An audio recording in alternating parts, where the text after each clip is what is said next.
Qin Yichen tidak bisa berkata-kata. Meskipun leluconnya membuat roh penjaga sedikit tidak nyaman. Dia tidak percaya bahwa roh penjaga permaisuri Tianxun seperti ini, bukan? Saat semua orang terkejut dan curiga, mereka mendengar suara Demon Yue Kong berlama-lama. Ku bilang, bukankah menurutmu ini hanya degenerasi si kecil? Merosot. Ya. Yao Yue Kong masih sendirian dalam melindungi semua orang dari angin dan hujan. Tetapi dengan pakaian brokat surgawi, dia sepertinya bisa bernapas dalam pergolakan ruang dan waktu. Semua orang pernah mendengar ungkapan menerobos kepompong dan menjadi kupu-kupu. Ini menggambarkan transformasi, tetapi ini adalah proses nyata untuk mengubah kupu-kupu. Saya pikir karena Zerg dapat berevolusi, itu seharusnya bisa merosot. Jika tidak, roh penjaga Ratu Ulat Sutra Surgawi tidak bisa begitu lemah.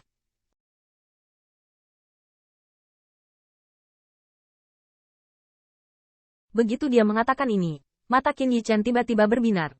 Benar.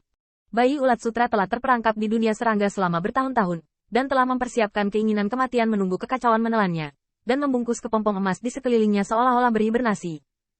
Dan jelas, bayi Ulat Sutra pasti lebih pahit dari Xiao Yu tahun-tahun ini. Xiao Yu bersembunyi di tanah suci bulan iblis, dan memakan buah pohon laurel jika tidak ada yang terjadi. Dan meskipun tanah suci bulan iblis kosong, banyak peluang masih ada.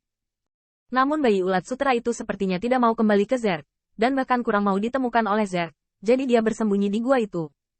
Selain itu, bagaimana Xiao Yu tinggal di tanah suci bulan iblis tidak tahu, tetapi bayi Ulat Sutra selalu membuka lubang cacing. Jalan bercabang itu jelas karena penyimpangan persepsi mereka terhadap ruang dan waktu, dan hanya bisa dimulai kembali. Saya tidak tahu berapa banyak kesulitan yang telah mereka alami. Semakin banyak lubang cacing mencapai ujungnya, semakin sempit jadinya. Mungkin karena kekuatan si kecil semakin lemah, dan terus merosot.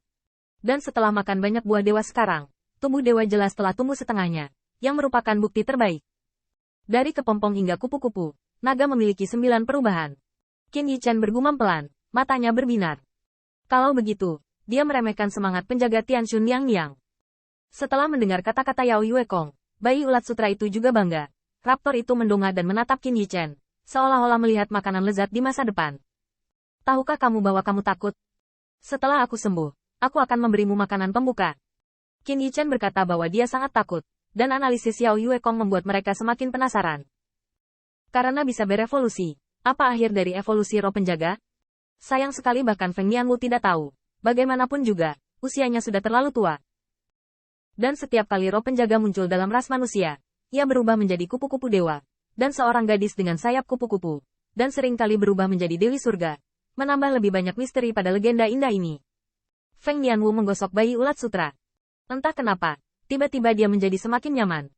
Detak jantung bayi Ulat Sutra membuat tubuhnya yang lembut saling menekuk, yang lebih nyaman daripada kucing. Mungkin di masa depan, Wen Tiangwan, selain bisa menamparkan telinga Xiao Yu, dia juga bisa meremas bayi Ulat Sutra.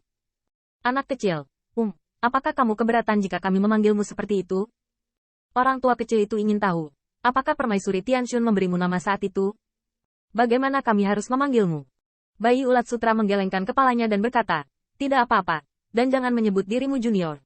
Seolah-olah aku sudah sangat tua. Adapun saudari Zinfei. Ketika disebutkan, bayi Ulat Sutra itu jelas sedih, seperti bertanya kepada Xiao Yu tentang permaisuri Chang'e. Kakak, dia tidak memberiku nama sebelumnya. Dia selalu memanggilku anak laki-laki. Anak laki-laki. Pada saat itu, Qin Yichen tertawa. Kekuatan Tianxun Yang dalam penamaan setara dengannya. Meskipun Xiao Guai cukup bagus, tetapi ia benar-benar sama dengan anjing bernama Wang Cai di pintu masuk desa. Dan ledakan tawa ini membuat bayi Ulat Sutra semakin kesal. Meskipun saya tidak tahu apa yang ditertawakan orang ini, tetapi orang yang berutang padanya ini berani membandingkan dengan Suster Zinu. Engah. Bayi Ulat Sutra mengangkat tubuhnya, seperti nafas naga, memuntahkan sehelai sutra, langsung ke mulut Qin Yichen. Sutra itu sepertinya harus menjahit mulut Qin Yichen. Tetapi sayangnya, dengan kekuatannya saat ini, bagi yang terakhir, itu seperti permen kapas yang dikirim ke mulutnya tanpa bisa dijelaskan. Bayi Ulat Sutra merasa pusing beberapa saat. Tidak, kekuatannya terlalu lemah, dan dia tidak bisa mengalahkan pisau yang dia hutangkan sama sekali. Siapapun yang menjahit mulutnya, aku akan merajut jubah kaisar untuknya. Begitu kata-kata ini keluar, Ke Tiangxuan dan Kaisar Changmang sama-sama bahagia, dan keduanya secara bertahap menoleh ke belakang. Ini adalah petunjuk dari kakek kedua dan patriark klan Kaisar. Anda, diam, mengerti. Qin Yichen segera tutup mulut, dan Putri Wen Qing juga dengan cepat menghibur. Anak kecil, jangan akrab dengan kayu bodoh itu. Di sini, setelah kamu kenyang, bisakah kamu berevolusi? Masih banyak lagi di sini, makan. Putri Wenxing memegang buah ilahi dan mencintai bayi ulat sutra itu. Tetapi yang terakhir menelan sutra yang belum selesai itu kembali seperti menguap. Tidak, aku baru saja makan dan mendukungnya. Aku tidak akan lapar sampai aku tidur. Qin Yichen meringkuk bibirnya ke samping. Bangun untuk makan. Makan kenyang dan tidur. Gembala sapi tidak menggembalakan ternak, tapi beternak babi. Ah, tanda seru. Besi bekas. Pisau pecah. Saat kekuatanku pulih, aku harus menjahit mulutmu. Feng Nianwu menggosok bayi ulat sutra itu sebentar untuk menghiburnya, dan akhirnya memandang Hua Daoru. Anak kecil, orang tuaku kurus. Bagaimana kalau kamu tidur dalam pelukan gadis kecil ini? Tidak peduli siapa yang Anda sandarkan untuk tidur, langkah Feng Nianwu tampaknya merupakan sebuah peluang. Meskipun Master Roh penjaga adalah Tian Xun Yang, bahkan jika Tian Xun Yang masih hidup, hasil terbaiknya adalah Roh Kaisar yang terkurung di dunia jiwa naga. Dalam hidupnya, Feng Nianwu tidak memiliki harapan lain kecuali kebangkitan umat manusia. Dan mengikuti murid-murid yang diajar oleh Permaisuri Huasu secara pribadi jelas lebih baik daripada mengikutinya. Hua Daoru menggigit bibirnya dan mengangguk ke Feng Nianwu. Tapi Xiao Guai melihatnya sekilas, seolah dia lebih suka yang pertama. Bagaimanapun, Tian Xun Yang adalah seorang wanita, dan Hua Daoru juga seorang wanita.